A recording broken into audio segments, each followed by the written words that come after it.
Sometimes, the first thing we notice when Allah is preparing us for something big is that life suddenly becomes heavier.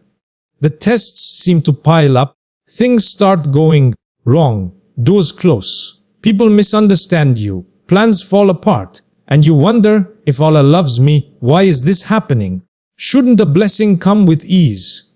But you see, in Allah's divine plan, blessings are rarely just handed to you without preparation. Allah knows that without inner readiness, you might mishandle the very thing you've been praying for. You might waste it, take it for granted, or even have it become a source of harm rather than good. So before the blessing arrives, Allah puts you through a process, and often that process feels like hardship. Think about it. When gold is mined, it doesn't look like gold. It's just a rough rock pulled from deep underground. To make it shine, it has to go through intense heat. It has to be melted, refined, and purified. The heat is uncomfortable. But without it, the gold will never reach its true value. That's what happens to us in life. Allah will put us through heat, tests that challenge our patience, trials that strip away arrogance, delays that teach us resilience. It's not to destroy us, but to remove from us anything that would make us unfit to carry what He's about to give. The Quran reminds us of this over and over. Indeed, with hardship comes ease. 946. Notice, Allah didn't say, after hardship comes ease, as if they are separate. He said, with hardship comes ease. That means the difficulty itself is part of the ease. The test is not a detour from your blessing. It's the road to it. Psychologically, this is powerful, because when you reframe hardship as preparation, your entire emotional response changes. Instead of asking, why me? You start asking, what is Allah shaping in me right now? What skill, what strength, what wisdom is being built in this moment? That mindset removes the bitterness from your pain. And if you look back on your own life, you'll probably see this pattern. How many times have you gone through a tough season, only to realize later that it taught you something priceless? Something you needed for the next stage. Maybe that job loss pushed you into starting your own business. Maybe that heartbreak taught you self-worth and boundaries. Maybe that illness made you value your health and time like never before. Without the test, you wouldn't have been ready for the gift. The prophets themselves went through this. Before Prophet Yusuf's, peace be upon him, was given authority in Egypt, he was thrown into a well, sold as a slave, wrongfully imprisoned. Every stage seemed like a step backward. But in reality, every stage was preparing him for leadership, wisdom, and trust in Allah. Here's the thing. If you skip the process, you skip the growth. And if you skip the growth, the blessing will crush you instead of uplift you. That's why Allah, in His mercy, sometimes slows things down, increases the difficulty, and lets you sweat in the waiting room. Because He knows what you don't know. Your current capacity may not be enough for what He's about to place in your hands. From a philosophical perspective, this is the difference between mere comfort and true good. Comfort is temporary. It makes you feel good now, but may leave you weak for later. True good shapes you into a person who can handle life, who can serve others, who can remain grateful under both sunshine and storms. And that only comes through a bit of discomfort. So, if right now you are in a season of testing, understand. You might not be losing. You might just be in training. Don't let impatience rob you of what Allah is doing behind the scenes. Growth is invisible before it is visible. Just like a seed grows roots in darkness before it breaks the soil, you may be in your root growing stage. The bigger the tree, the deeper the roots need to go. That's why the most intense trials often precede the greatest blessings. When the tests get harder, it might just mean the blessing is closer than you think. Allah does not waste your tears, your effort, or your patience. Every moment is recorded, every struggle, is shaping you. And when the appointed time arrives, you will see that the pain was actually the proof that Allah was never ignoring you. He was investing in you. So the next time life feels like it's pressing you down, remember, pressure is what turns coal into diamonds. The hardship isn't blocking your blessing, it's building you for it. One of the most surprising signs that Allah is preparing you for something big is that He begins removing certain people, places, or even habits from your life. And at first, this can feel like loss. You might suddenly find that friends you've known for years start drifting away. Opportunities you thought were perfect disappear. Even parts of your own identity, things you used to enjoy, hobbies you thought defined you, no longer feel right. It's confusing because we're taught to see removal as a bad thing. We think, why is Allah taking this away from me? Did I do something wrong? Am I being punished? But the reality is, sometimes Allah clears your life of certain attachments because they're not meant to travel with you into the next chapter. They might have been perfectly fine for the season you were in, but they are not aligned with where you're going. There's a deep wisdom here. Imagine you're packing for a journey, but your suitcase is full of old, unnecessary items. Heavy things you don't actually need. You can't fit in the new clothes, the new tools, the provisions for the road ahead. Spiritually, the same thing happens. If your life is cluttered with the wrong attachments, whether that's people who drain your energy, habits that hold you back, or environments that keep you small, then the new blessing can't fit. Allah removes not to harm you, but to create space. This is where psychology and faith intersect beautifully. Human beings, by nature, seek comfort in the familiar. Even if something isn't good for us, we cling to it because it's known. Letting go feels unsafe. But growth requires discomfort, and part of that discomfort is releasing what we've outgrown. If you've ever noticed, when a bird is in a small cage, it can't fly freely. The cage may have once kept it safe, but now it's a limitation. And Allah knows when it's time for you to fly. The Quran gives us stories of this principle in action. Look at the migration of the Prophet Muhammad from Mecca to Medina. Mecca was home. Familiar, loved, sacred. Yet Allah allowed circumstances to push the Prophet and the believers out.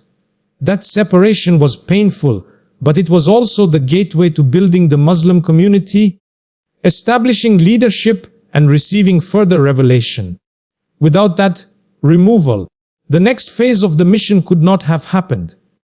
On a personal level, Allah might remove a friendship that's been part of your life for years because that person's influence would dilute your next step. He might take away a job because staying there would keep you from discovering your real potential. He might end the relationship because he knows your heart needs to heal and grow before it can truly receive the love and partnership you're meant for. The challenge is, we rarely see this in the moment. Our vision is limited to what's in front of us. We focus on the immediate gap left behind, not the space that has been created for something better. And that's where trust in Allah's wisdom becomes essential. Philosophically speaking, this is the law of divine replacement. In the physical world, emptiness never stays empty. It gets filled. Remove a rock from a stream and water rushes to fill the space. Remove an old habit and a new routine will take its place. When Allah removes something, it's never to leave you in a state of permanent loss. It's to prepare you for a better, more fitting addition to your life. That's why it's so important to resist the urge to chase what Allah has taken away. If you try to drag an old chapter into a new one, you risk missing the blessing meant for this season. Instead, allow the subtraction to happen gracefully. View it as an intentional act from the one who sees the entire picture of your life.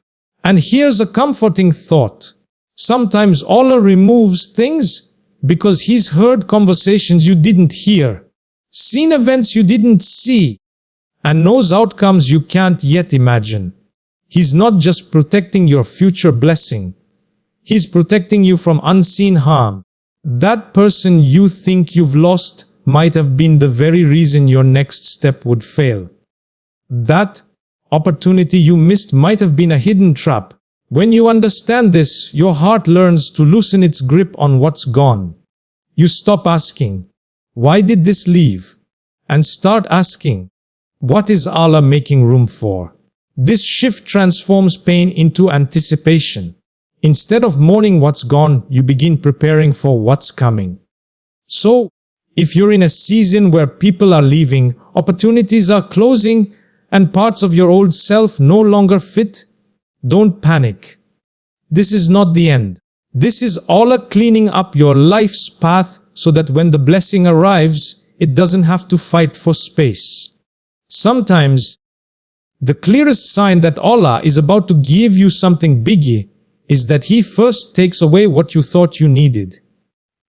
Another sign that Allah is preparing you for something significant is when you feel this deep, almost unshakable restlessness inside you. It's as if your soul is whispering, "This is not where you're meant to stop." You could be in a comfortable situation. Your job is fine, your relationships are fine, your routine is fine. But something inside keeps saying, "There's more." And it's important to understand that this restlessness is not always a sign of ungratefulness. It can be a sign of growth.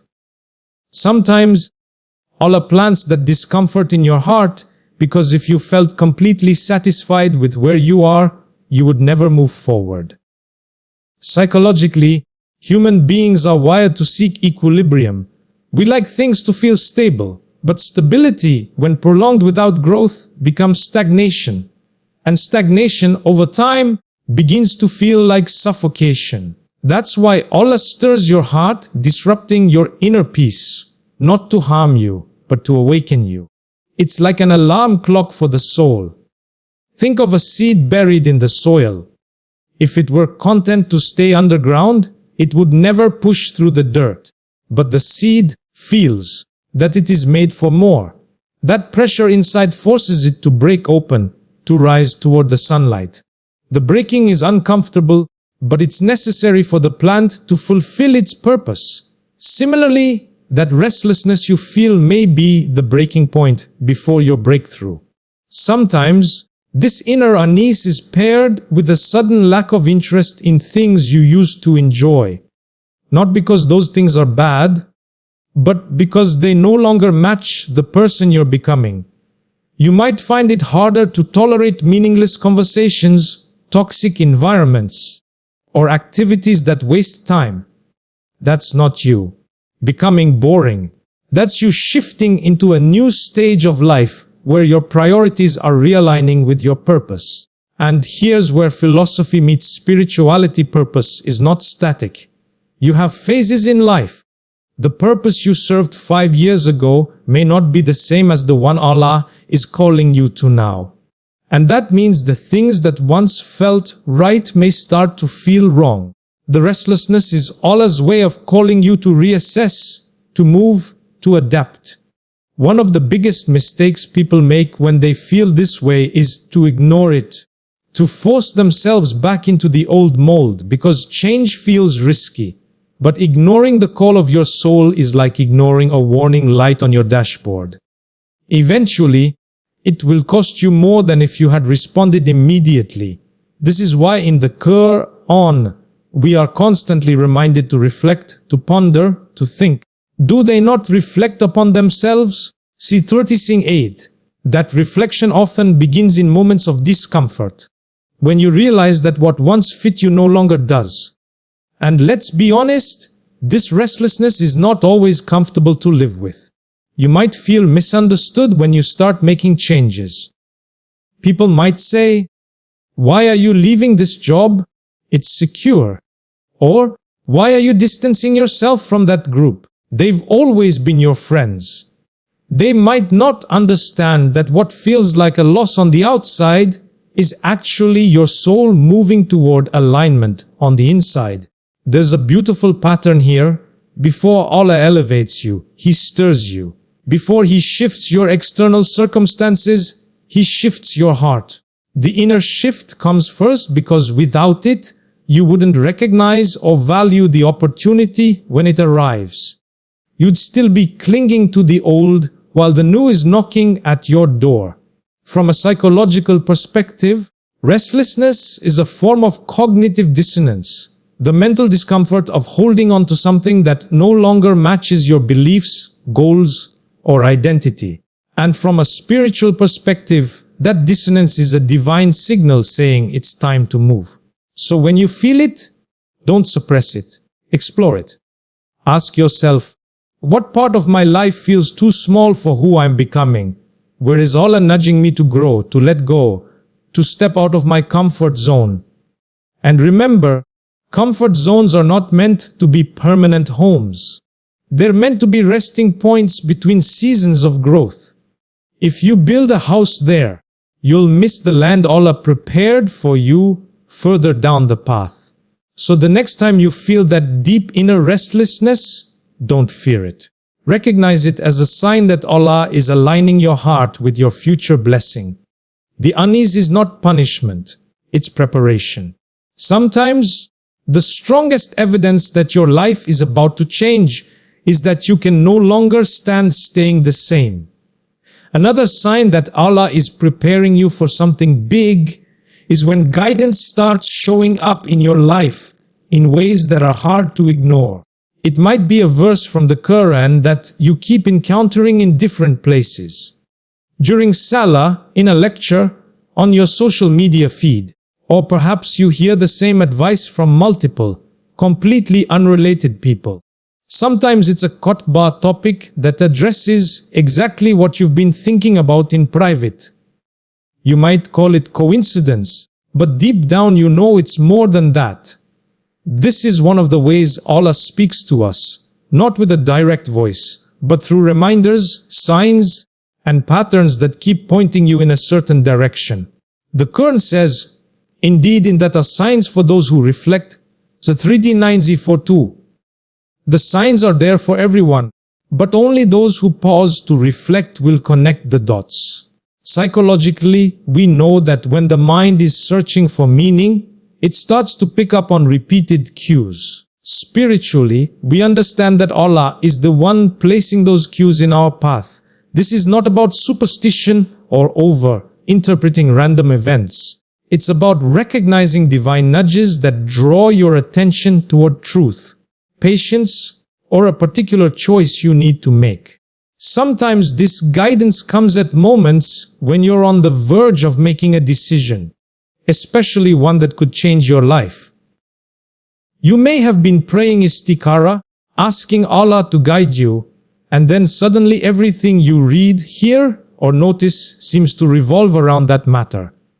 That's not just your imagination, it's Allah answering you through your environment, preparing your heart for the decision He knows is best for you. But here's where we often get it wrong. We ignore the signs because they don't match what we want to hear.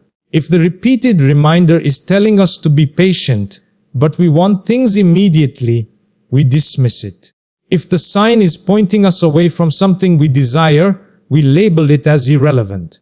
The truth is, guidance is only useful if you're willing to accept it even when it goes against your ego. Think of it like this. If you're driving and your GPS tells you to take a detour because there's a roadblock ahead, you have two choices.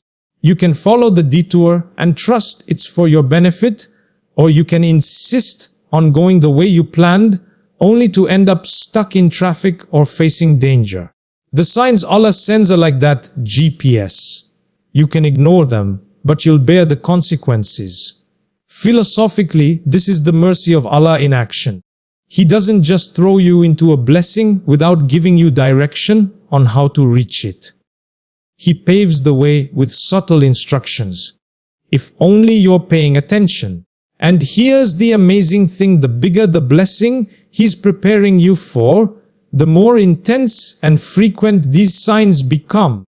It's as if the volume of guidance is turned up, so you can't miss it unless you're actively avoiding it. You might even notice that certain ayahs or hadiths start to feel personal. Not in a vague, generic sense, but as though Allah is speaking directly to your situation. That's not accidental. The Quran is timeless, but the way it reaches your heart in a given moment is tailor-made for your circumstances. And there's a humbling reality here too. Allah doesn't owe us these reminders. He could leave us to wander until we figure it out ourselves. But out of His love and mercy, He gives us clues, confirmations, and warnings. They might come from an elder's advice, a child's innocent question, or a stranger's words that cut right to your heart. From a psychological perspective, responding to these signs requires mindfulness. You can't be so busy, so distracted, or so drowned in noise that you fail to notice what's being placed in front of you. Spiritually, it requires humility, admitting that you don't have the full picture, and that the one who does is guiding you step by step. So if you find that certain messages, verses, or reminders are following you everywhere, pause. Ask yourself, is Allah telling me something here? What decision, what mindset, what habit is He guiding me toward or away from? Don't let the repetition pass you by as if it's nothing, because often the clearest proof that Allah is about to grant you something big is that He starts teaching you how to handle it before it arrives. Sometimes, when Allah is preparing you for something big, the doors you thought would open suddenly slam shut. You might have prayed for a certain job, a certain relationship, a certain opportunity, and it looked perfect. Every logical sign told you this was the one. But then, without warning, it falls apart. The offer gets withdrawn, the connection ends, the plan collapses. And you're left wondering, why would Allah take away something so good? The truth is, not every good thing is good for you right now. There are blessings that are real, but they are not meant for this season of your life. And there are things that look like blessings, but in reality, they are tests in disguise. This is why Allah sometimes closes a door before you even have a chance to step inside, because He knows what's behind it, and you don't. The Quran tells us, but perhaps you hate a thing and it is good for you, and perhaps you love a thing and it is bad for you. And Allah knows, while you know not. Es-Subitls in 2:26, this is a verse we quote often, but living it is another story.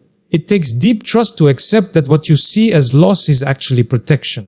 Psychologically, this is one of the hardest lessons for the human heart, especially if you've invested time, energy, or emotion into a certain path. We are wired to want closure on our own terms. When a door closes unexpectedly, it feels unfair, like we've been robbed of our choice. But if you zoom out, you might see that Allah was not taking something from you, He was taking you away from something. Sometimes, the door closes because the timing is wrong. You may not yet have the skills, maturity, or resilience needed to handle what's on the other side. Other times, the door closes because that opportunity would have distracted you from something better, something that aligns more perfectly with the person you're becoming. It's a lot like a parent guiding a child. Imagine a toddler reaching for a shiny object on the ground. It's attractive, but the parent sees that it's a sharp piece of glass. The child cries when it's taken away, not realizing it's for their safety. That's us with Allah. We cry over the glass, not knowing He's preparing us for the diamond. From a philosophical perspective, closed doors teach detachment. They remind us that our trust should not be in the door itself, but in the one who decides which doors open and which remain shut. If your happiness depends on a specific outcome, you'll be crushed when it doesn't happen. But if your happiness depends on Allah's wisdom, you can stand firm no matter what happens. And here's something fascinating. You might notice that when a door closes, you suddenly have more clarity about what you truly want. Sometimes the act of losing something reveals whether it was really your dream or just a habit you were holding on to. This is part of the purification process before Allah gives you something bigger. There's also a practical mercy here. Imagine if Allah allowed every door you wanted to open. You'd be overwhelmed, scattered in a dozen directions, exhausted from chasing everything at once. By closing certain paths, Allah narrows your focus so you can give your best energy to the one that matters most. But in the moment, the pain can feel sharp. That's where faith must step in. It's not about pretending you're not disappointed. It's about feeling the disappointment, but still saying, Alhamdulillah, Allah knows best. It's about trusting that every closed door is a form of divine redirection. If you look back on your own life, I'm certain you can recall moments when you were devastated by something not working out, only to later realize it was the best thing that could have happened. Maybe you were spared from a toxic work environment. Maybe a relationship ending allowed you to meet the person you were truly meant to be with. Maybe a missed chance forced you to build something of your own. When Allah closes a door, He's not ending your story. He's just ending a chapter that doesn't serve the next one. And here's the hopeful part. Every time a door closes, it creates a pathway for a better one to open. But you have to move forward to reach it. If you stand crying at the closed door, you'll never see what's waiting ahead. So if right now you're facing a sudden ending, resist the urge to panic. See it for what it is, a sign of Allah's protection, a redirection towards something more aligned with your purpose. Because the moment you learn to trust the closure, you'll be ready for the opening. Sometimes, the greatest proof that Allah is about to give you something bigger is that He first closes the door to everything smaller. One of the most beautiful and undeniable signs that Allah is about to bless you with something big is that you suddenly feel a stronger pull toward Him. It's as if your heart starts craving His presence more than usual. You find yourself making more dua, opening the Quran more often, seeking forgiveness even without a specific sin in mind. Your prayers become more consistent, more heartfelt. You start talking to Allah in the quiet moments, not just in times of crisis. And sometimes this shift doesn't come from a deliberate decision. It just happens. You wake up one day and realize, I feel closer to Allah than I have in a long time. That's not random. That's Allah drawing you toward Him, because what He's about to give you requires a deeper connection. The reality is, blessings are not just about what you receive. They're about how you handle them. Wealth, marriage, career breakthroughs, leadership positions, these things can be beautiful gifts, but they can also be dangerous tests if you face them without spiritual grounding. So before Allah places something in your hands, He strengthens your heart. He makes sure you're anchored in Him, so the blessing doesn't pull you away from Him. Think about it. If you've ever been entrusted with something valuable, you know the importance of being prepared to protect it. You wouldn't give a fragile glass vase to someone who doesn't know how to carry it. In the same way, Allah doesn't hand you life-changing blessings without first ensuring that your faith is steady enough to carry them safely. Psychologically, this shift toward greater spirituality often happens because your heart senses a change is coming. Even if you can name it, you feel a need to be ready. From a faith perspective, that readiness is not just about practical skills. It's about spiritual stability. The heart knows that when blessings come, so do responsibilities. And here's something profound: drawing closer to Allah before a blessing also protects you from arrogance after it arrives. Many people receive what they want, and instead of increasing in gratitude, they forget the one who gave it. Their success becomes a source of pride rather than a reminder of Allah's mercy. But if your relationship with Allah deepens before the blessing, then when it comes, you'll naturally attribute it to Him, not to yourself. We see this pattern in the lives of the prophets. Before Musa, peace be upon him, was sent to confront Pharaoh, Allah spoke to him directly, strengthened him with signs, and reminded him constantly of His presence. Before the Prophet Muhammad began his mission, he was given periods of spiritual seclusion in the cave of Hira, where his heart was cleansed and his connection to Allah intensified. The preparation of the heart always came before the responsibility of the blessing. Sometimes, this closeness to Allah is born out of trials. You might find that during a difficult season, you naturally turn to Him more. That's because trials often strip away distractions, forcing you to focus on what truly matters. And just as the trial begins to end, your spiritual state is stronger than ever. And that's when the blessing arrives. It's almost as if Allah is saying, "Now you're ready. Now your heart is in the right place." Philosophically, this is one of the most merciful aspects of Allah's plan. He doesn't just give you what you ask for. He shapes you into the kind of person who can receive it without being destroyed by it. That's why sometimes, instead of immediately giving you the blessing, He first increases your awareness of Him, so you won't forget Him when the gift is in your hands. From a practical standpoint, when you feel this sudden surge in your iman, don't ignore it. Lean into it. Increase your acts of worship. Guard your heart from arrogance and distraction, because this might be the final stage of preparation before something in your life changes in ways you've been praying for. And there's another layer here. Sometimes, the blessing itself is the closeness to Allah. We often focus on the material or visible outcomes, but the greatest gift you can ever be given is a heart that longs for its Creator. If Allah grants you that before giving you anything else, then you've already received the most valuable blessing of all. So if right now you find yourself yearning for more connection with Allah, making dua without even needing a reminder, feeling your heart soften in prayer, see it as a sign. Something is happening. Allah is drawing you closer not just for the sake of the moment, but for the sake of what's coming next. Sometimes, the biggest blessing Allah can give you before giving you anything else is the gift of being closer to Him. Because if you have Him, no blessing will ever ruin you, and no loss will ever destroy you.